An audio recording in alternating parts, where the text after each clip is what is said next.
Assalamualaikum warahmatullahi wabarakatuh. Perkenalkan, nama saya Revi Nurlita Kusumawardani dari jurusan D4 Fisioterapi Poltekkes Kemenkes Jakarta semester 3 dengan NIM P37326120041. Yang terhormat Ibu Zahra Satifani, STR FTR MKes, selaku dosen pembimbing pada mata kuliah Patofisiologi Kardiovaskuler. Nah, pada video kali ini saya akan menjelaskan tentang patofisiologi penyakit jantung infeksi. Lebih tepatnya, saya akan membahas tentang endokarditis. Nah, apa sih definisi dari endokarditis itu? Nah, pengertian dari endokarditis adalah penyakit infeksi yang disebabkan oleh mikroorganisme pada dinding jantung bagian dalam atau katup jantung.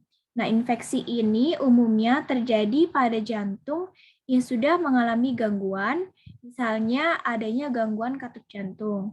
Infeksi ini juga melibatkan katup jantung, baik katup jantung asli maupun katup jantung buatan atau prostetik. Nah, endokarditis ini juga dapat timbul pada dinding jantung, misalkan pada defek ventrikel jantung. Selanjutnya, klasifikasi mengenai endokarditis. Untuk klasifikasi ini terbagi menjadi dua, yaitu endokarditis akut dan endokarditis subakut.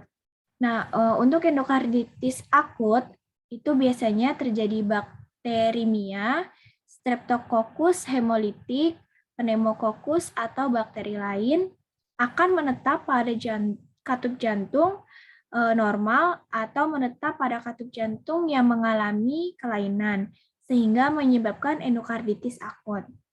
Nah, biasanya ditandai dengan gejala demam tinggi yang derajatnya 38 sampai 40 derajat Celcius, kemudian kelelahan, kemudian kerusakan katup jantung yang cepat dan luas, dan denyut jantung yang cepat.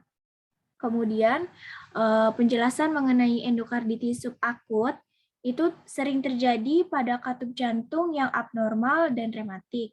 Nah, endokarditis subakut lebih sering disebabkan oleh flora normal dalam sistem respirasi atau saluran intestinal yang secara tidak sengaja mencapai aliran darah.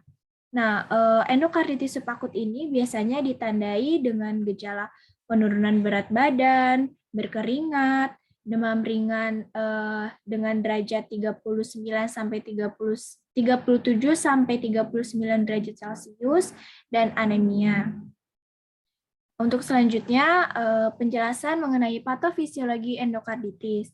Nah, endokarditis ini paling banyak disebabkan oleh Streptococcus viridans dan Streptococcus pyogenes, yaitu mikroorganisme yang hidupnya itu menyukai di dalam saluran napas bagian atas.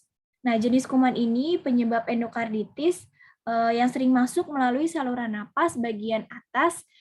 Selain itu juga melalui alat genital dan saluran pencernaan serta pembuluh darah dan kulit. Nah, endokard yang rusak dengan permukaan tidak rata mudah sekali terinfeksi dan mudah adanya vegetasi atau penempelan yang terdiri atas trombosis dan fibrin.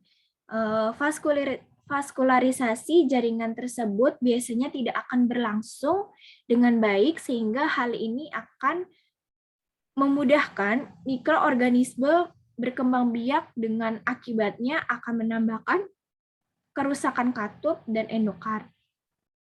Nah, kuman yang sangat patogen dapat menyebabkan robeknya katup hingga terjadi kebocoran. Infeksi ini dengan mudah meluas ke jaringan sekitarnya, menimbulkan abses miokard atau aneurisme nekrotik. Nah, bila infeksi ini mengenai korda tendinae, maka dapat terjadi ruptur yang mengakibatkan terjadinya kebocoran katup. Untuk pembentukan trombus yang mengandung kuman dan kemudian lepas dari endokard merupakan gambaran yang khas pada endokarditis infeksi. Nah, besarnya emboli bermacam-macam. Emboli disebabkan oleh jamur, biasanya lebih besar, umumnya menyumbat pembuluh darah yang besar pula. Tromboemboli yang terinfeksi dapat terangkut pula sampai di jaringan otak, limpa, ginjal, saluran cerna, jantung, anggota gerak, kulit, dan paru. Nah, bila emboli menyangkut di ginjal, akan menyebabkan infrak ginjal dan glomerulonefritis.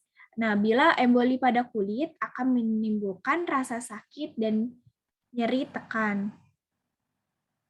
Baik, sekian penjelasan saya mengenai patofisiologi penyakit jantung, infeksi, yang lebih tepatnya endokarditis. Mohon maaf apabila ada kekurangan. Wassalamualaikum warahmatullahi wabarakatuh.